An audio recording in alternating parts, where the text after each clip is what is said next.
Our next panel is Protecting Freedom of Belief, Global Hotspots, and Policy Solutions. Mr. Hayvi Bouzo is going to be moderating. He's a Syrian-born American broadcast journalist, co-founder and co-editor of Middle East 24, co-founder and executive director of Yalla Productions.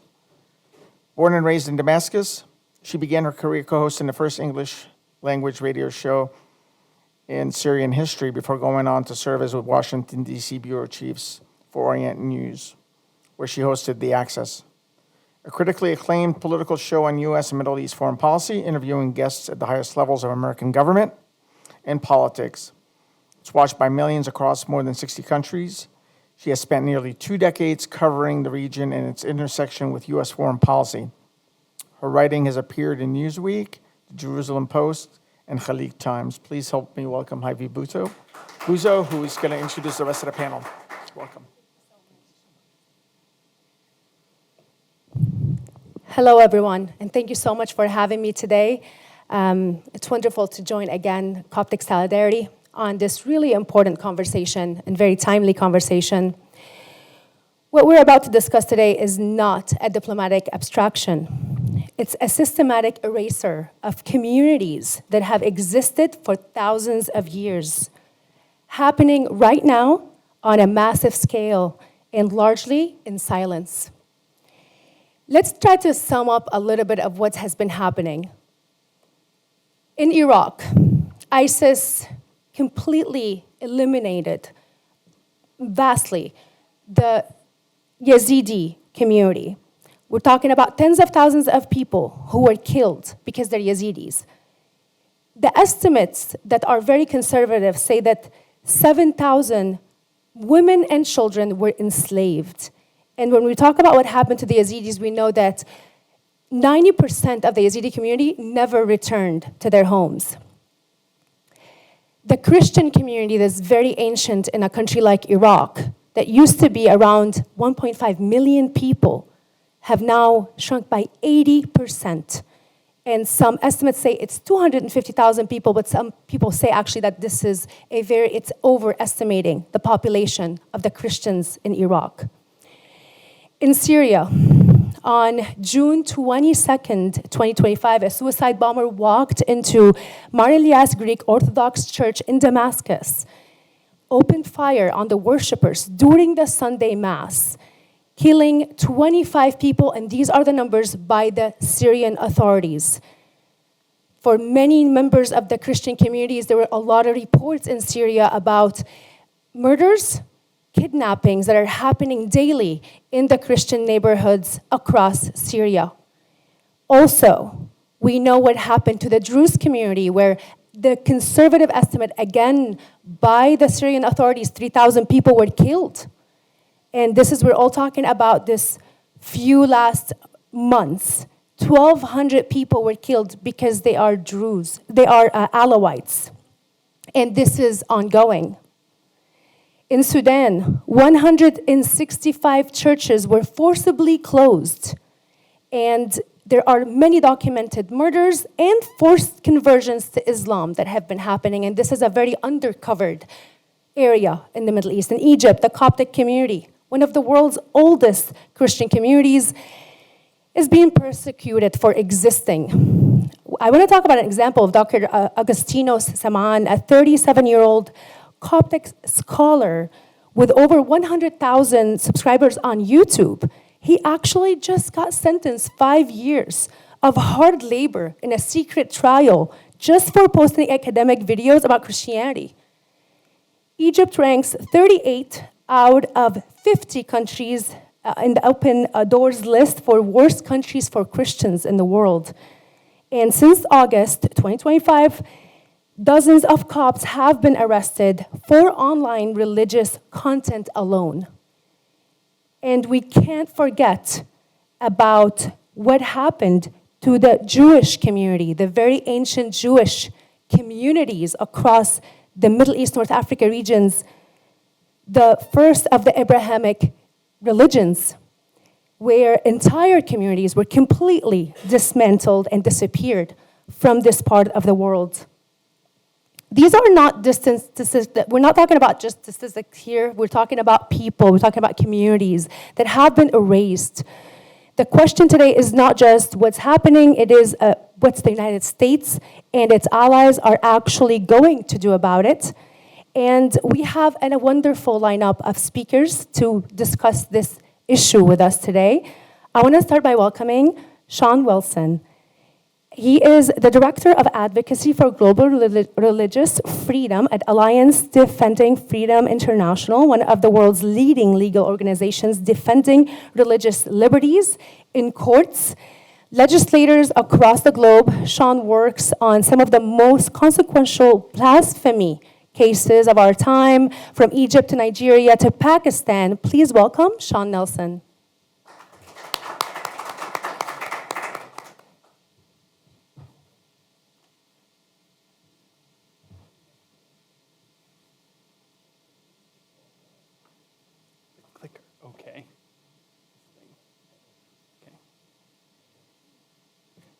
Hi, everyone. Hayvi asked us to open with just some brief 5-minute remarks, and then we'll get to hopefully Q&A. But thank you to Coptic Solidarity for having me on this important panel. My organization, Alliance Defending Freedom International, is a faith-based legal organization dedicated to protecting the fundamental freedoms of all people globally, including the rights to religious freedom and freedom of expression. My own work largely focuses on persecution cases in Africa, the Middle East, and Asia. I'll focus today on the global scourge of blasphemy laws. One of our chief concerns at ADF is the use of blasphemy laws to silence religious expression, and unfortunately, the use of blasphemy laws continues to increase. As Hayvi mentioned, take a particular recent case in Egypt, that of Augustinos Saman. Augustinos is a Coptic Christian scholar who has run a popular YouTube channel from Egypt for years. His channel hosts discussions about all sorts of topics relating to Christianity, including, occasionally, discussions comparing Christianity to Islam.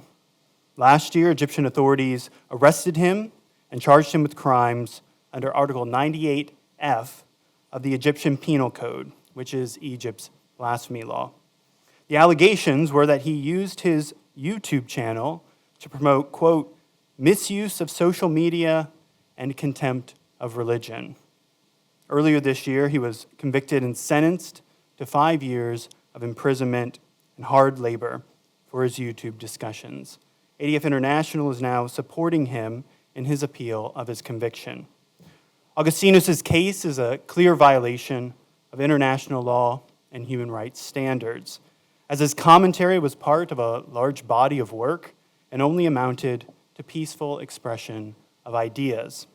Even if some of those ideas could be taken by others as controversial, nearly any sincerely held belief, especially on religion, can be considered controversial by somebody else. And for that reason, expression of this sort has the highest protection under international law. His lawyer recently expressed to me his concern that there was interference and due process violations in his hearing and called for the international community to advocate heavily for Augustinos. Augustinos' conviction should be overturned, and he should be immediately released. But his case is just one of a growing pattern in Egypt of using blasphemy laws and legal procedures designed for national security cases or even terrorism cases to silence the speech of religious minorities. Saeed Abdelrashek's case was mentioned just earlier. Since 2025, dozens of individuals have been arrested in Egypt in connection with online religious content, including young people posting on social media, converts speaking about their faith, and individuals engaging in religious discussion or critique. Arrests have extended not just to Christians, but to atheists as well. The online world of social media is opening up new avenues for censorship in Egypt and, sadly, globally. Some have spent years in prison for nothing more than online posts. Abdulbaki Said Abdo and Noor Girgis were 2 Christians in Egypt arrested in December of 2021 for helping with the microphone just went off, so I think the battery's good there.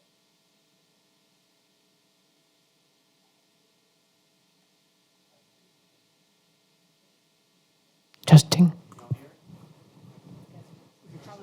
Yeah, that's great. Thank you. It's okay? Long day. Abdubaki and Noor Girgis were two Christians in Egypt arrested in December 2021 for helping with an online Facebook group for Christian converts. They remained in very poor conditions, and you've heard what kind of conditions those are from Saeed's video. In prison for 3 years without any conviction, before sustained international diplomatic engagement finally led to their release in January of 2025. But they are still not free to speak. Governments globally are using the mask of public order and national security to shut down conversations online, usually to the detriment of religious minorities and to support the religious majority's views. Sometimes the use of blasphemy laws can have deadly consequences. In Nigeria, which the U.S. has recently and rightfully designated as a country of particular concern for its egregious violations of religious freedom, ADF International is supporting the case of Alshareef Aminu, a Sufi Muslim. Let's see if this works. Here we go. A Sufi Muslim and Sufi musician who has been imprisoned for over 6 years now for song lyrics said to be offensive to Muslims. He faces the death penalty under the country's Sharia criminal laws found in Nigeria's northern states for those handful of lyrics posted on a private social media channel.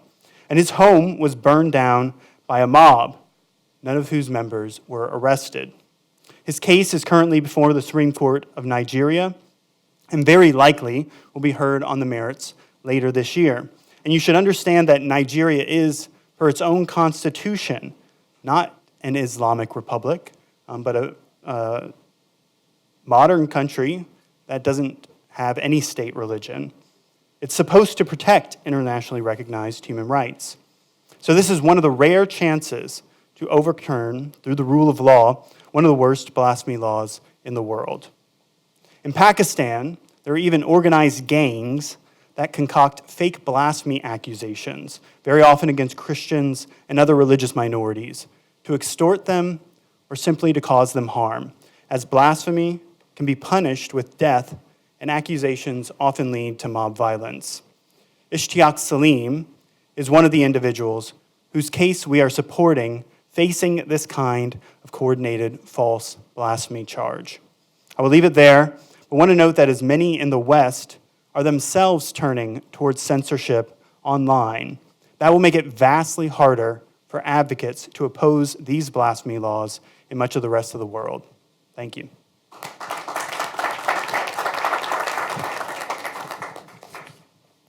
Thank you so much, Sean. Without further ado, I want to welcome Alshareef, who is a peace activist, a distinguished linguist, and a senior fellow at the McDonald-Loay Institute. Thank you so much, Loay, for joining us. Well, good afternoon or good evening. Good evening, yeah. So you have to forgive me for the jet lag. So when you travel all the way from Abu Dhabi, you have all this jet lag. So first of all, I am so honored to be here in this great event. Thank you for Coptic Solidarity for the invitation. And I want to say that I really heard lots of good things in this event, especially from Nancy, when she spoke about things that the Trump administration is doing. And honestly, I always define myself as Abraham Accords peace advocate because I do believe that the Abraham Accords are the greatest breakthrough in American foreign diplomacy. What President Trump did was not just, normal peace agreements between two Arab states. No, it was a more step of reconciling Muslim-Jewish relations, and that is the beauty of the Abraham Accords. And I hope, inshallah, that they will expand with other Arab states. When I speak about the Abraham Accords, some people say, Loay, you have a problem. You always focus on Muslim-Jewish. You are leaving Christians out. You don't like Christians? I say, I love Christians. I love Christians so much and I love Jesus so much that I even learned his language. I proudly, so I want to say that, first of all, Egyptian Christians are my favorite or second favorite. No, I'm just kidding, my favorite.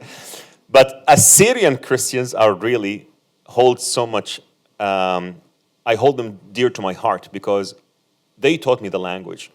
So I speak Syro-Aramaic, which is the language of Jesus. And if you want to brag about it, I'll brag in very few words. I would say, Ono ma'alele bleshono suryoyo, which means I speak the Syriac language. Aikanu Yeshua mshihu ma'alel, as Jesus Christ spoke. And I always say, and when Jesus comes back, I will be able to speak with him without a translator. So prepare yourself. When Jesus comes back, we know Loay. So of course, I stand with my Christian brothers and my Christian sisters and all the Christian people around the world. Either they are born Christians or converted to Christianity. I would absolutely support their decision. But I want to tell you one thing, that when people speak about Christian persecution, I want to remind them that there are so many Christians in the Middle East being persecuted in areas that we don't hear about. So not only in Egypt or in Syria or in Lebanon or even in Bethlehem, which was mostly dominated by Christians, but when the PA took over, now they are less than 1%, which is outrageous. But there are also Christians in areas like Sudan that no one talks about. Christians in Nigeria that no one talks about. In my activism, when I travel to the US, Europe, Canada, I see people protesting against, for example, this or that event happening somewhere. But I haven't seen people protesting for Christians being slaughtered in Nigeria. Where are the protests? Where are the liberals? Where are the protests for Christians being slaughtered in Sudan? And by the way, when I speak about Sudan, I condemn both parties, the RSF, because they committed genocides, and the SAF, the Muslim Brotherhood-led army, because they also committed genocides and atrocities. Why can't we speak with moral clarity about persecution of Christians in areas like Sudan, Nigeria, and different places in the Middle East? But I also want you to leave this room with a glimpse of hope.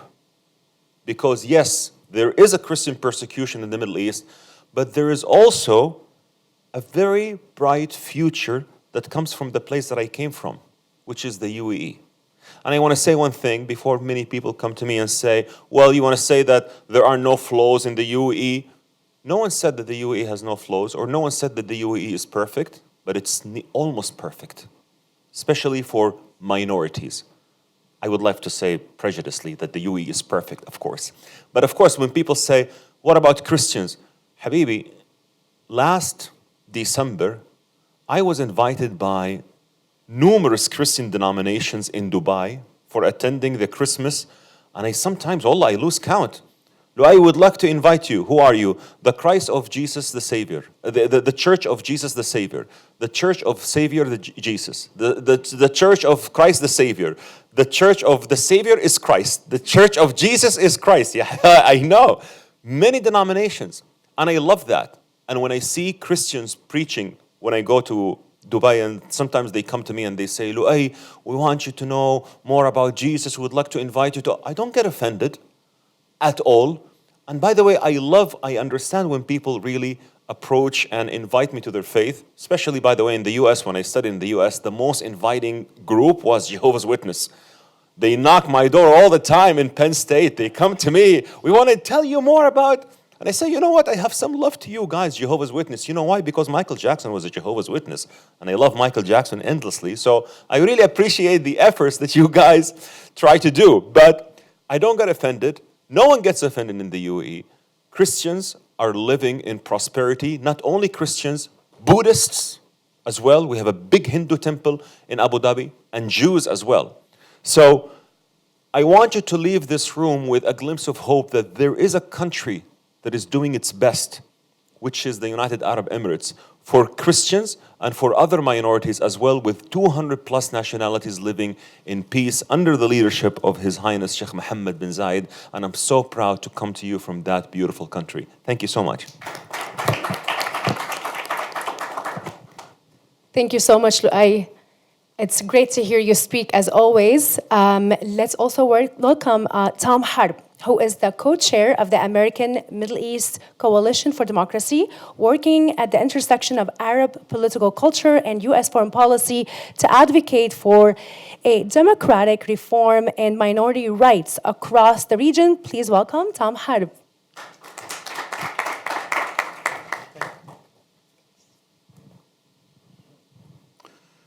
Well, good evening. I think I'm going to close this special day today of all the activities. You listened to a lot of stuff today, and all is good because really what we learned today is the suffering of a lot of people in the region, from Egypt all the way to Pakistan, to Nigeria, to everywhere. Now, I want to go back, just because I'm American Lebanese, I want to go to Lebanon.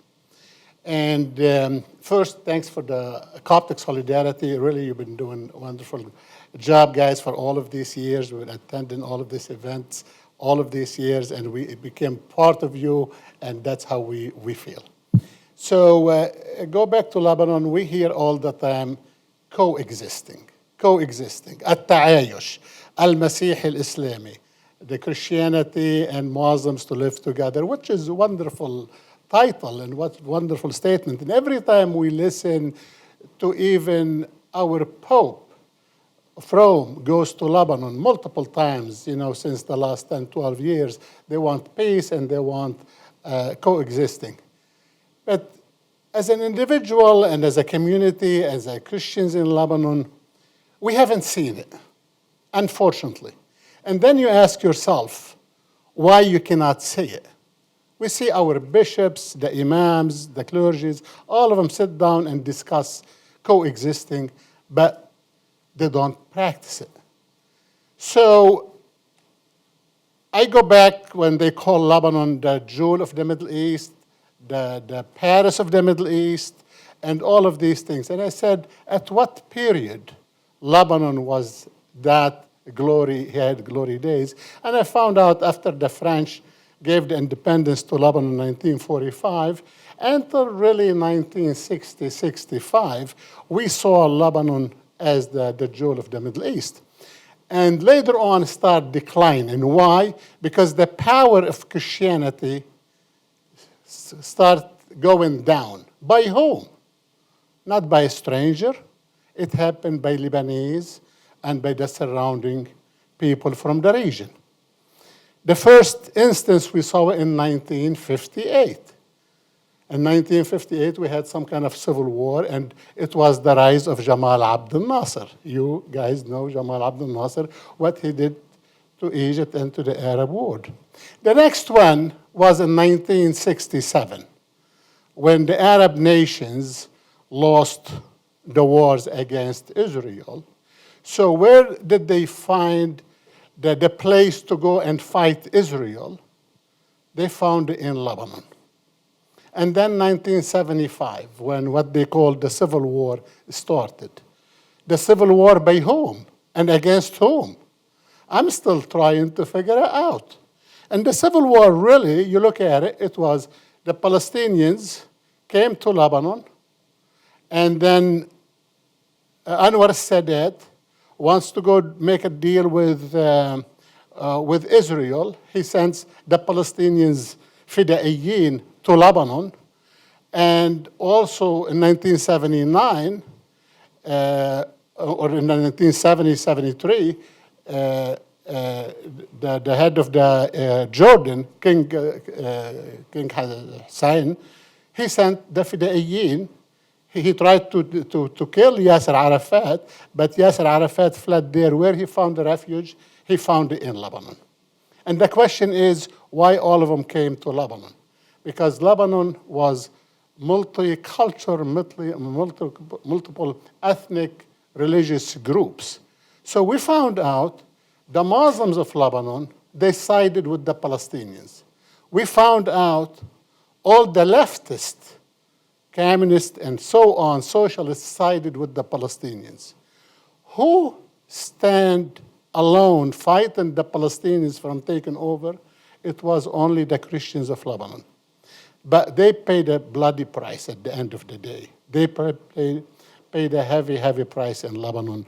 And then we start losing power. And then the Syrians came to Lebanon. They don't want to fight Israel from the Golan Heights. They came to Lebanon. They start sending all of these groups to fight inside Lebanon. And the Christians start losing more power. And then the Ayatollah wants to export the Muslim revolution out of Iran. So they sent Hezbollah. They established Hezbollah in Lebanon. So where's the coexisting? I couldn't find it in Lebanon.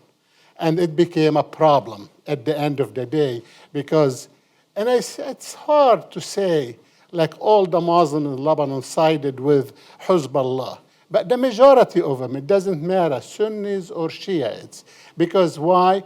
They want to reclaim Al-Quds. And the first time I knew what's the word Al-Quds, I was probably 10 or 12 years old. Because when I was young and I go to the church, I read Jerusalem, or Shalim. So when I start understanding a little bit of politics at the age of 10, 12, I found the word in newspapers, Al-Quds. I said, where is Al-Quds? And then when I end up in church, all the time I hear the Jews in Israel. And I never heard of the Palestinians till, again, I was 10, 12 years old. I start reading newspaper, the Palestinians. So I start questioning these things in Lebanon, what's going on. And then I found out really in the Muslim religion, in the Arab world, they care more about how to reclaim Jerusalem rather than find a solution for every ethnicity and for every religion in the Middle East. So now we are in a stage where Hezbollah in Lebanon destroyed the country. They gone into every institutions, even universities, even the American universities, the AUB, the professors, all of them over there are pro-Hezbollah. I don't know why the American government still funding AUB and LAU. And when Hezbollah teacher comes, he does not come alone. He brings a package with him. His assistants, everybody comes along and they start pushing the Christians out. And that's why when we say we want to get rid of Hezbollah weapons, really we need to break down the infrastructure of Hezbollah, not only the weapons. The weapons, you deal with them one day and they are disarmed. But you got to destroy the mentality and break down the entire system. So it brings me to today's solutions. I mean, what can we do? Especially after what we saw in Syria, what happened in Syria. With the Druze, all of a sudden, within 2 hours, over 3,000 people were killed, were massacred. By whom? By the guy we supported that is the new leader of Syria. Is this normal? Absolutely not. And the same, the Alawite and so on. So, but what I found also pleasant in Syria, there are a lot of moderate Muslim Sunnis. They start to say no to Ahmad al-Shara. And I start seeing a lot, like in the UAE, for instance. They are the jewel now of the Middle East because of really the approach they took toward Israel and normalization. So what we need to do in Lebanon and in Syria, in these countries, I mean, I came myself to two conclusions. Number one, we have to have normalization with Israel. Because if we do not have normalization with Israel, everybody is going to keep going into the same cause. Let's go liberate, and the conflict is going to keep continuing on. So we got to pull that one out of the argument the Muslim world they use all the time. So the more nations join the Abraham's Accord, the better it will be. The second one, but Egypt, for instance, joined the Abraham Accord. They were the first one to start it. But there's an issue, again, within the Muslim religion. And I debate this on TV all the time on the Arab channels. When you call somebody every day a pig or a monkey, how do you expect the same person is going to now accept Israel? There is no way unless you're going to retrain them why to take that verse out of the Quran, and if that is possible, I'm not sure. I'll leave it to the clergy people. But the second item, we need to, after we normalize with Israel, and hopefully it will be soon under President Trump, is we need to find out a solution for all of these minorities, but they are the indigenous people in the region. What kind of solution we need to find? I think that's where we need to look into federation, confederate, self-autonomy. Some of them, like the Druze in Suwaida, they need complete separation. But every time anybody asks for or demanded the federation or any of these things, they are accused those are agents of Israel, that Israel wants that. Israel has nothing to do with it. The slaughter of the Druze, Israel had nothing to do with it, or the killing of the Christians, or demonizing the Christians of Lebanon or Alawite. And even we fought Bashar al-Assad for years. But again, the people had nothing to do with the Assad regime. So therefore, we need to consider a federation, confederate, something. Between these two, hopefully, we've been begging the Arab world after the Suwaida and what happened in Syria, call for a summit, the Arab League. None of the Arab nations condemned the slaughters of the Druze or the Alawite. They said this issue created by Israel coming to divide Syria. And we called on the Arab League to have a summit, emergent summit. Up till now, they keep promising. And the only nation who showed interest that they will put it on the agenda, because you need a nation to put it, is the UAE.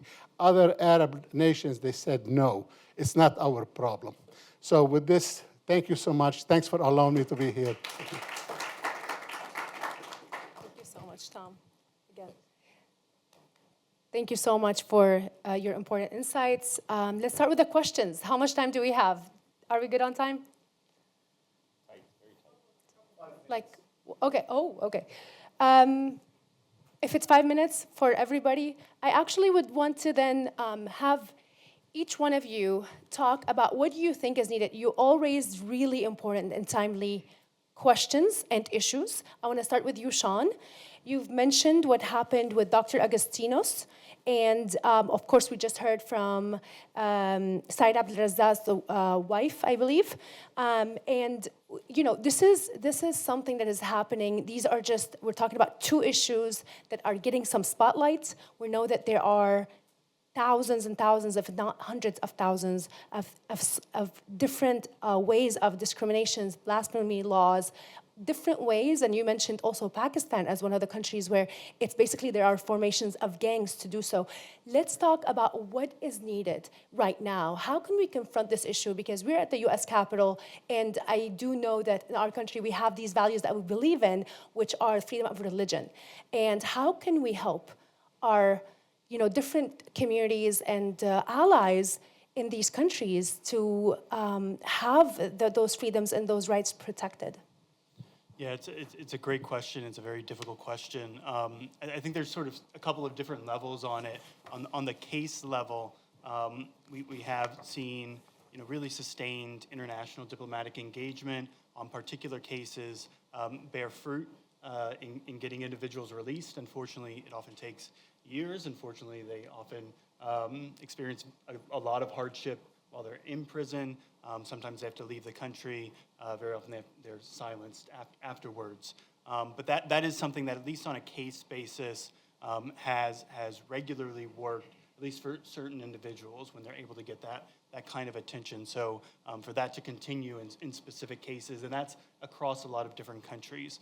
When it comes to more sustained or systematic change, one of the things that the Congress did in the previous appropriation cycle, I think, is included in this upcoming one for Nigeria. Nigeria released a lot of U.S. Funding and support on lots of different things, including now much more sustained security cooperations to oppose the terrorist groups there, to help persecuted Christians. But they put conditions on that funding. 50% of the funding is subject to improvements in religious freedom, getting internally displaced persons back. And so I think that kind of leverage should be used more broadly. I understand that there are lots of geopolitical considerations in that, but I do think that that is something that we've been too reluctant to use in a lot of situations. And I think that we're seeing things like with the Abraham Accords or some other places that, and even in Nigeria, that when there is sustained cooperation, frankly, especially when it's conditional with the U.S., it means that we have a lot of buy-in and we want to help that country as well. So it's you want the improvement and those changes, but you also want it to be done according to human rights standards and improving systematic change. So I think for Egypt or for Pakistan,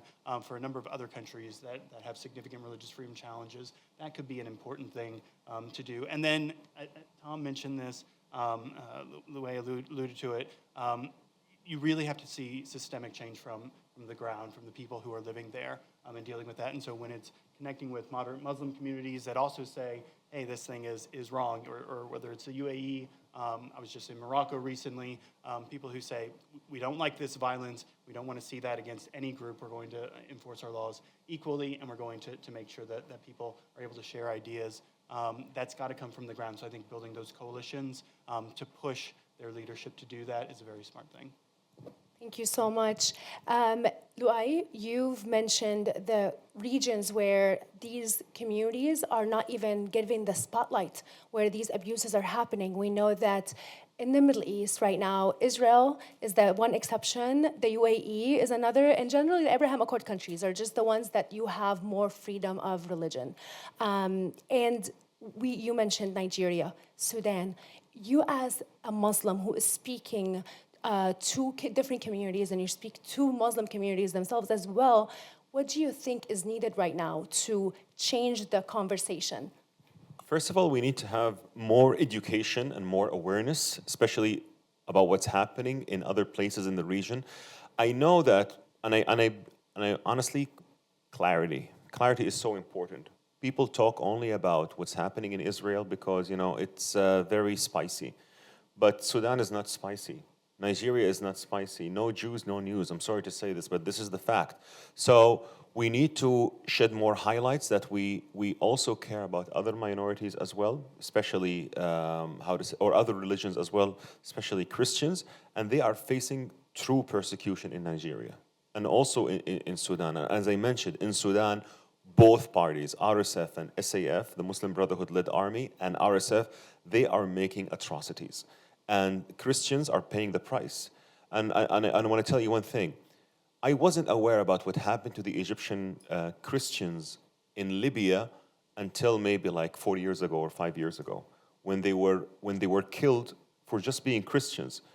And by the way, some people say, no, they were killed because they were preaching Christianity. So what?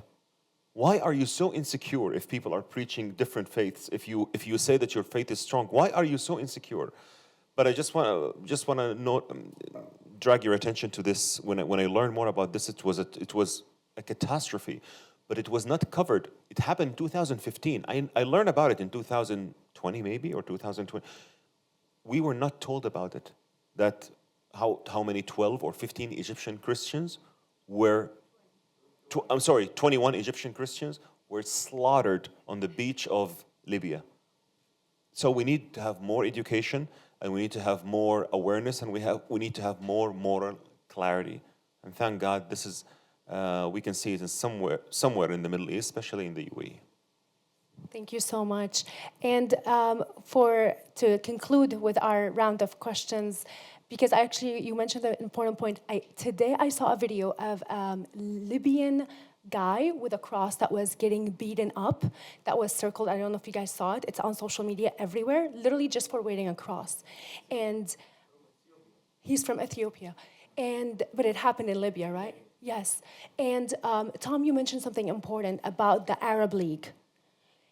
We haven't heard a word. And we're hearing rising voices talking about what is the use of this entity that has not been able to address so many problems that has been facing this part of the world. Actually, on the contrary, a lot of times issuing statements that are empowering the radicals, the same narratives that have destroyed this part of the world. Can you share what you think the solution is to highlight what's happening in Egypt, what's happening in Sudan, what's happening, across the region, Syria, Lebanon? Well, the Arab League, as I studied it a little bit more, I found out it's ineffective. Why? Because you cannot call for a summit for any reason except the nation of the Arab League, the 22. They need to call for it. And all of them they are in conflict. Look, for instance, the UAE now with Saudi Arabia. If we are looking to normalize a relationship, what the heck Saudi Arabia trying to do today? A conflict with UAE. Why don't we all come together? So they don't come together on any conflict. You look at Sudan, you find out also each country has a different opinion on Sudan, on Algeria, on Yemen. So the Middle East is really in such a despair situation, in my opinion. So either the Arab League, they have to dismantle it and start new, or they have to reconstitute the Arab League to be a little bit more effective and listen to the people. Before, the Arab League was listening to the leaders, to the kings, and to the dictators. Hopefully, someday they have to listen to the individuals like us. When incidents happen in Suwaida or in Alawid, they could take it to the Arab League, and somebody could call for a summit, an emergency summit. But up till now, it's not happening. But I think individuals like us, gathering like this, us, Loay and the others, us, we have to keep speaking up. And nowadays, we are given two platforms. The media platform throughout the Middle East, they are opening up. We never seen it before. Before, it used to be dictated by Al Jazeera and a couple of them. Now there are plenty of TVs. They have to fill up the airways, and we are there to fill up the airways. And the podcast. They are such a powerful tools.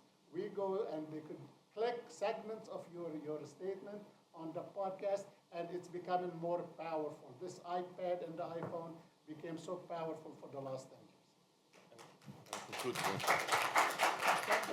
I just want to conclude with one thing, answering Tom when he said a Muslim making friend with Israel, but then they will have a problem with the Quranic text or some traditional text. I understand that, but let me tell you what is the solution. And I believe Brother Rashid here talked more about it. And the UAE is doing this, or I call it the silent reform, putting texts in context. وضع الآيات والأحاديث في سياق التاريخي. So, for example, when you talk about enmity between Muslims and Jews in the 7th century, you should keep it there. You should not export it to different centuries. By the way, in the Bible, when we read the verse, a slave has to obey his master, we read it in historical context and then we say, well, that's slavery, we moved on. ISIS reads it, no, we should restore slavery, and they did. They restored slavery in 2014 when they controlled Mesopotamia. I believe so many texts, that especially about enmity, should be read in the historical context, should stay there. We should not import it, and we should not hate someone born in New York or New Jersey or Jerusalem because of some problems happened in the Arabian Peninsula 1,400 years ago. Absolutely. Thank you so much for this wonderful panel. Can we hear a round of applause for everybody? Thank you so much.